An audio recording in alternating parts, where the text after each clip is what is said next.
Lucifer cunningly convinced one-third of the spirits destined for Earth to fight with him in revolt. Thus, Lucifer became the devil and his followers the demons.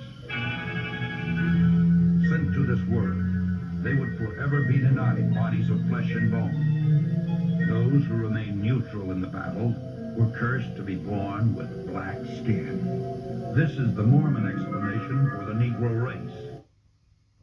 Black people are cursed by God? This idea is often called the curse of Ham, based on the incident in Genesis chapter 9. Other allegations go further back in Genesis chapter 4, saying that the mark of Cain, a curse pronounced on Cain after he murdered his brother, turned his skin black. The only problem is none of these passages refer to skin color. But that's not even the crazy part. Many black people were beaten, enslaved, and hung because of the curse of Ham. The claim that dark-skinned people are cursed by God is anti-biblical, because there is no such thing in Scripture. If you believe we're all made in the image of God, then follow or subscribe.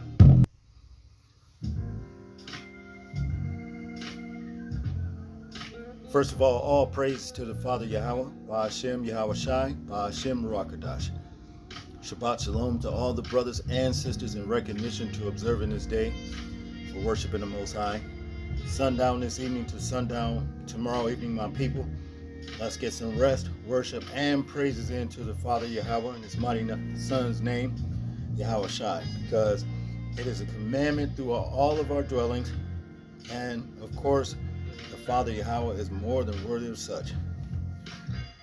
Okay, this lesson right here is to dispense with lies that the devil's seed, his children, has put out into the ear of the masses of the people about us.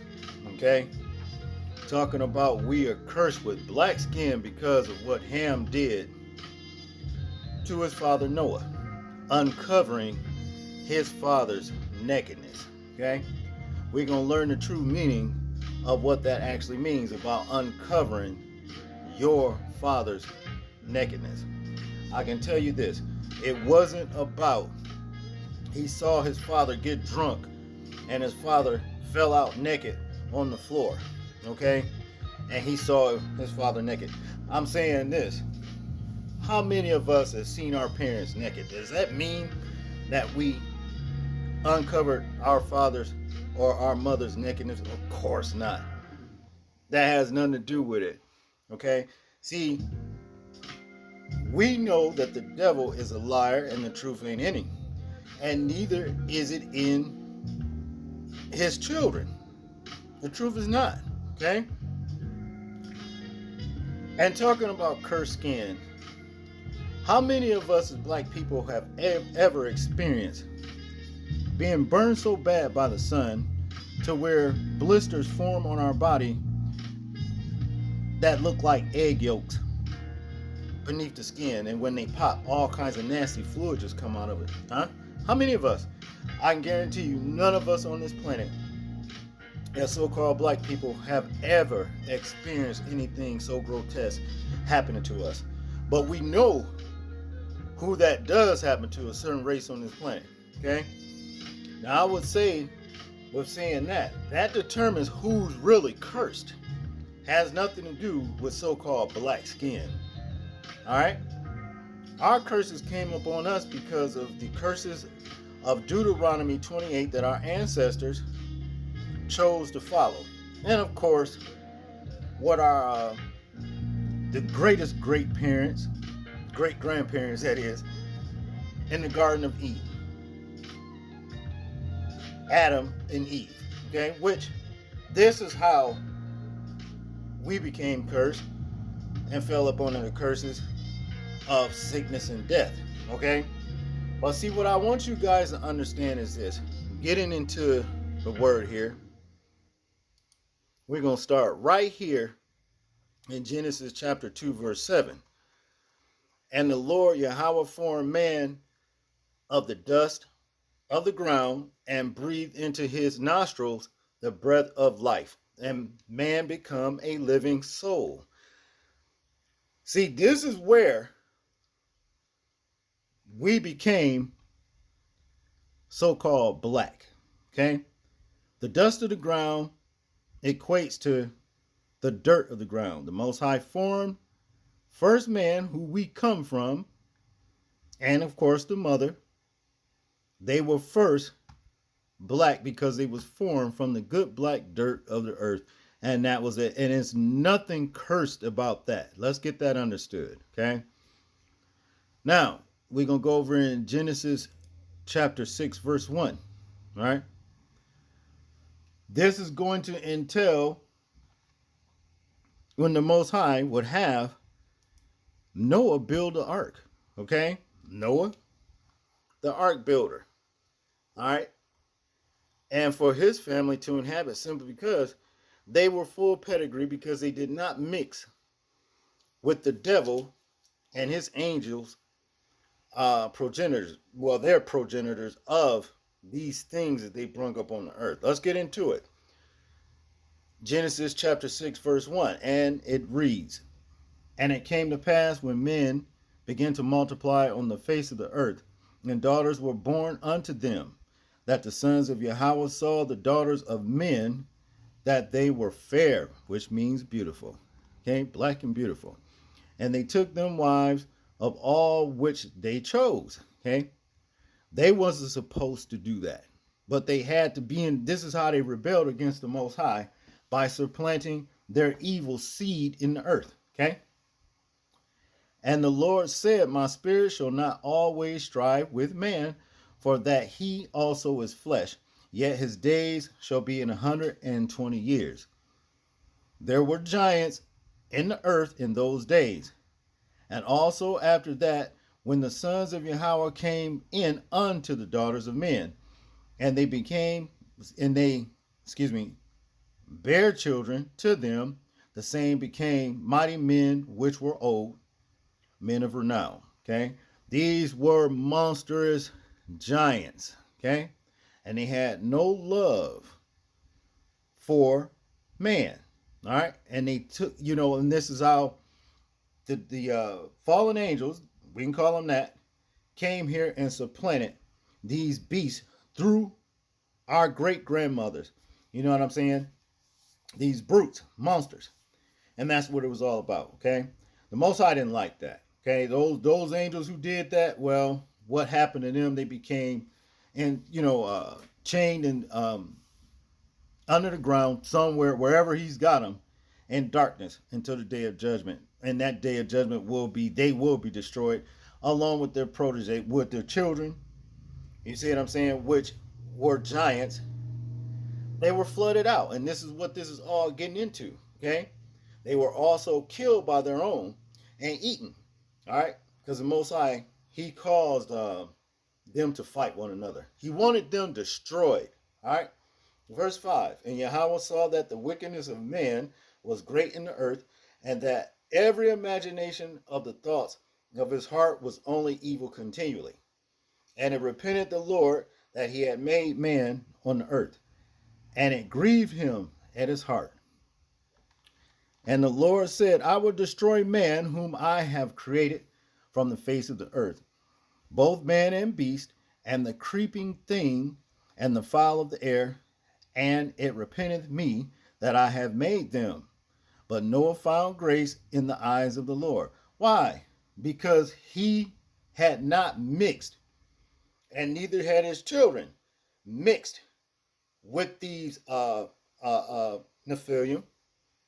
Okay, but all these other things that were mixed with them, you see, which is the man itself, the beast, the creeping thing, and the fowls of the air.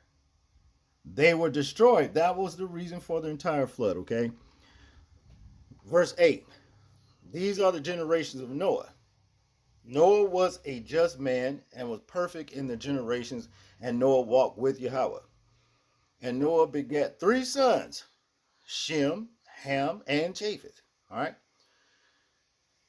Shem is the ones that the one man, the first brother that we stem from. We are of his seed line, okay? Of course, Abraham, Isaac, and Jacob as well. But Shem, all right, in this aspect right here. The earth also was corrupt before Yahweh, and the earth was filled with violence. See, because those monstrous giants was on here just eating people, it was doing all kinds of stuff, and man were following after them, serving them and everything else, doing all kinds of corrupt things. All right. Verse 12, and Yahweh looked upon the earth, and behold, it was corrupt. For all flesh had corrupted his way upon the earth. And Yahweh said unto Noah, the end of all flesh is come before me, for the earth is filled with violence through them. And behold, I will destroy them with the earth. Make thee an ark of gopher wood. Rooms shalt thou make in the ark, and shalt pitch it within and without pitch. Okay. Pitch is this gooey black stuff. You know what I'm saying? Kind of like that Flex Seal that they got out on the market. You know, is like pitch. Okay, that stuff right there. You know, whatever it seals up really good where water can't get in. Okay, Most High had Flex Seal long before Flex Seal was even thought about, and that's pitch. Okay, verse 15. And this is the fashion which thou shalt make it of. The length of the ark shall be 300 cubits, and the breadth of it 50 cubits, and the height of it 30 cubits. All right. And all of this right here, it goes into a window shalt thou make to the ark, and in a cubit shalt thou finish it above. And the door of the ark shalt thou set in the side thereof, which lower second and third stories shalt thou make it. And behold, I do bring a flood of waters upon the earth to destroy all flesh, wherein is the breath of life from under heaven, and everything that is in the earth shall die. Okay?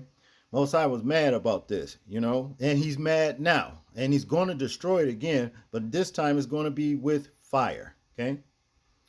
But with thee will I establish my covenant, and thou shalt come unto the ark, thou and thy sons and thy wife, and thy wife, and thy sons' wives with thee.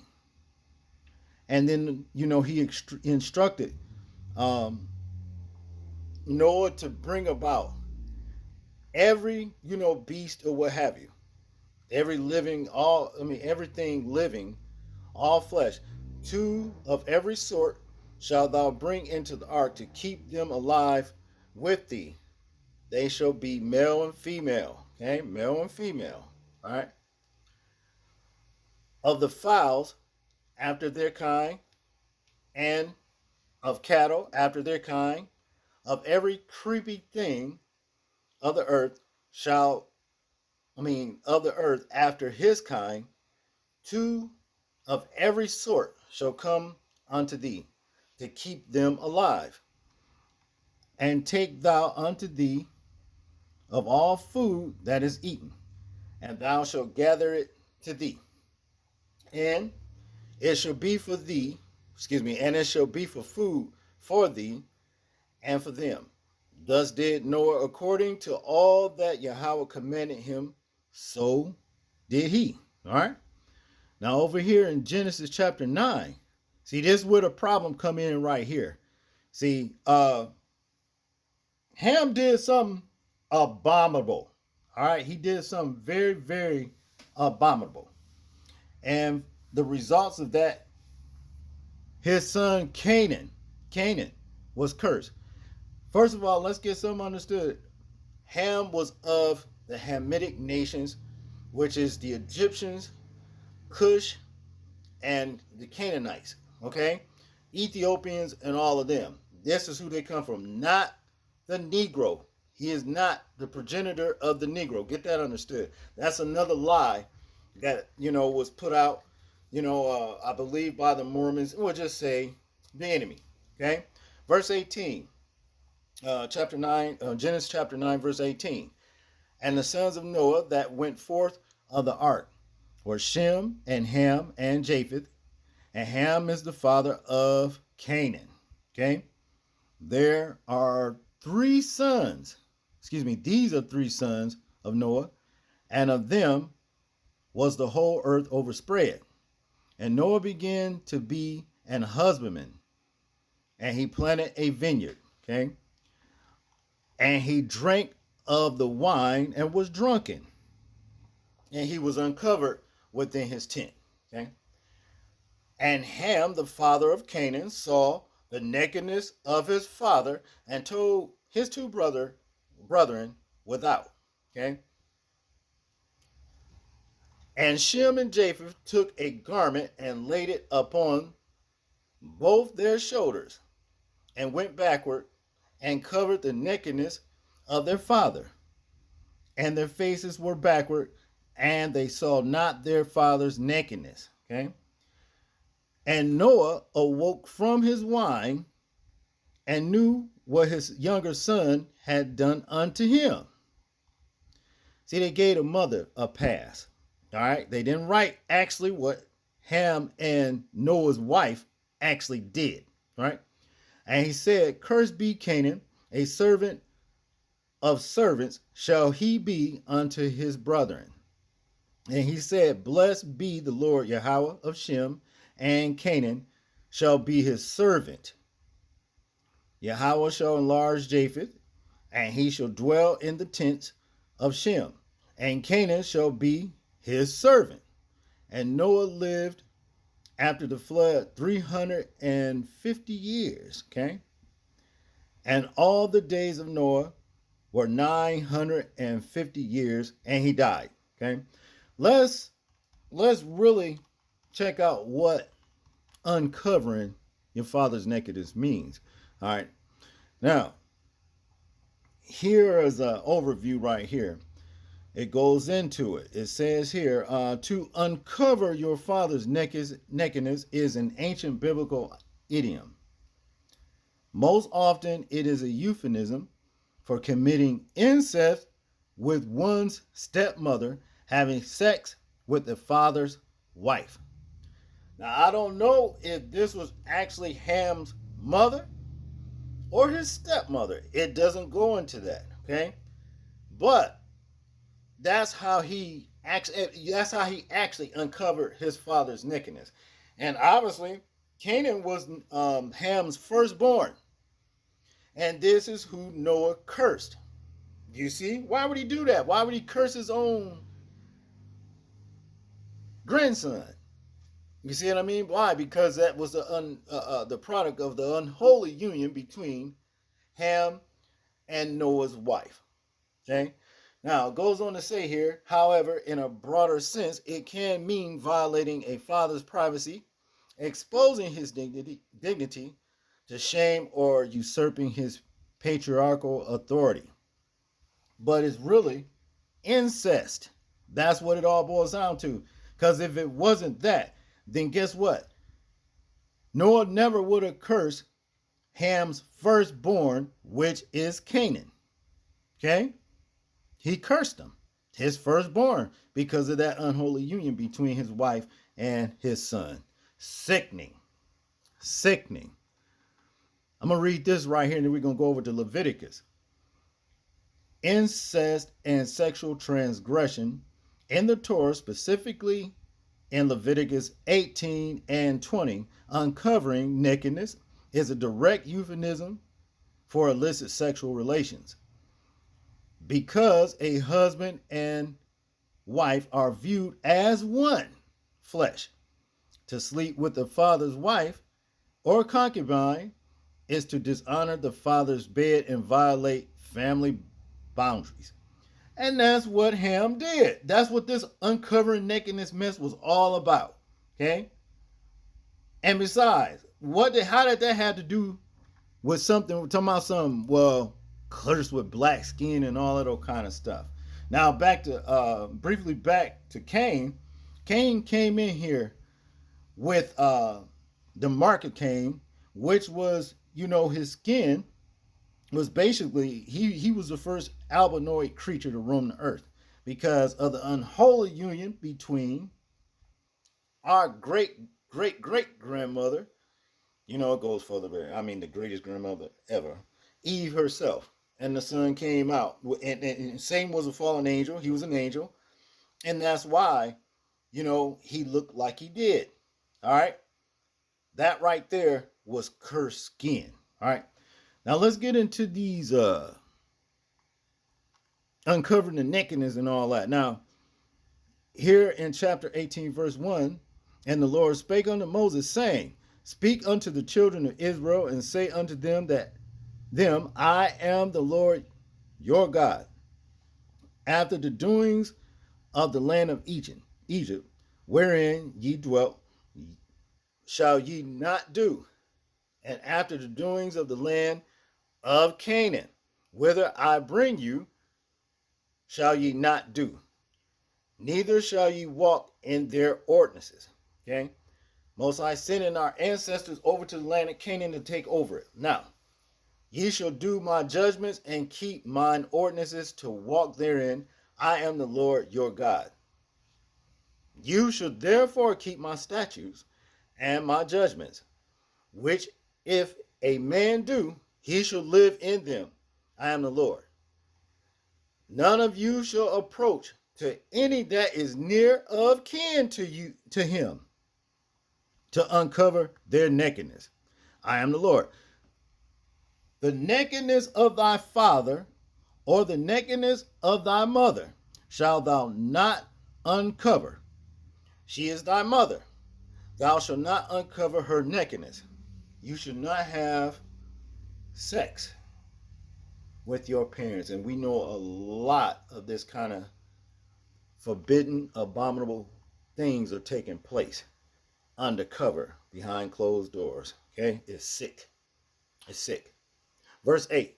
The nakedness of thy father's wife shalt thou not uncover. It is thy father's nakedness. You see, that's what happened. That's what that was all about. Ham did that.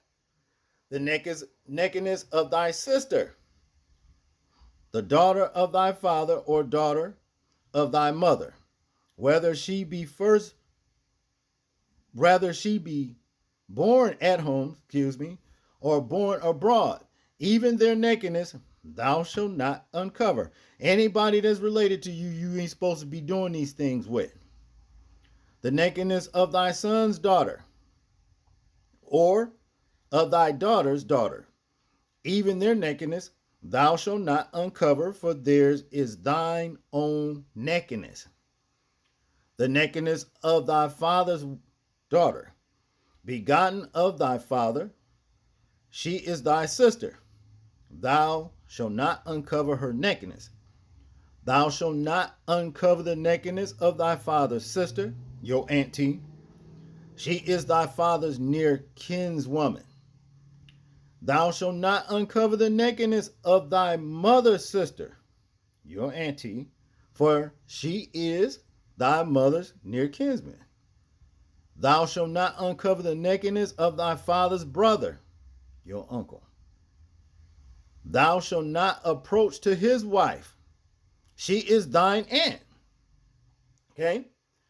Thou shalt not uncover the nakedness of thy daughter-in-law. She is thy son's wife. Thou shalt not uncover her nakedness. Thou shalt not uncover the nakedness of thy brother's wife, your sister-in-law. It is thy brother's nakedness. Thou shalt not uncover the nakedness of a woman and her daughters. Neither shalt thou take her son's daughters or her daughter's daughter to uncover her nakedness, for they are her near kinsmen. It is wickedness. Neither shalt thou take a wife to her sister to vex her, to uncover her nakedness beside the other in her lifetime. Okay, vex her, I guess, means to put her under the influence of any kind of alcohol, drugs or whatever. Verse 19. Also, thou shalt not approach unto a woman to uncover her nakedness as long as she is put apart for her uncleanliness. Okay? I believe that's when she's on her cycle. You ain't supposed to uncover her nakedness because that's the time she's unclean. She ain't even supposed to be in the house. But we don't practice these things anymore. So we didn't go on astray. Verse 20. Moreover, Thou shalt not lie carnally with thy neighbor's wife to defile thyself with her. Okay? And it goes into all these other things, about Molochism, passing your children, your seed through fire for sacrificial to, false gods and stuff like that. And all this other stuff, that's what it goes into. So we know the real meaning of uncovering one's nakedness. And that's what Ham did. And that had nothing to do with us as so-called black people being cursed with black or dark skin. That's a lie from the devil and his seed. And that's just what it is. That's all I got on this lesson, people. I hope I said something to stimulate your spiritual growth, and I hope you found the lesson edifying. All praises to the Father Yahweh, Hashem Yahweh Shai. People, please remember to live your life as though we are being watched. Simply because we are. This is James, and I'm out. Peace.